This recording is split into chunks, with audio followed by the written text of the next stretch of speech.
Joshua Gideon dirige une école primaire publique dans la communauté d'Arasabo, dans le nord du Nigeria.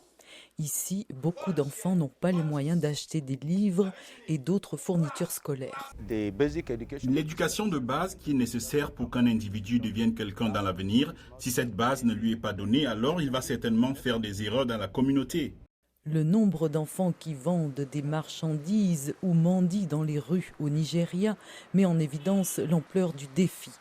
Alors que l'enseignement primaire est gratuit et obligatoire, l'UNESCO estime que 20 millions d'enfants de 5 à 14 ans ne sont pas scolarisés au Nigeria. Nous n'avons pas assez de chaises pour que ces enfants puissent s'installer et bien lire. Il n'y a pas d'environnement adapté. Nous avons besoin de bâtiments. Vous voyez que les nôtres sont déjà délabrés. James Rotimi, enseignant, souligne que divers facteurs sont un frein à l'éducation. Il y a des endroits où les filles ne sont pas envoyées à l'école et elles sont mariées précocement. Aussi, dans les zones de conflit où il y a Boko Haram, les gens sont déplacés. Il y a aussi des facteurs économiques. Beaucoup de personnes travaillent tôt dans la vie pour subvenir aux besoins de leur famille.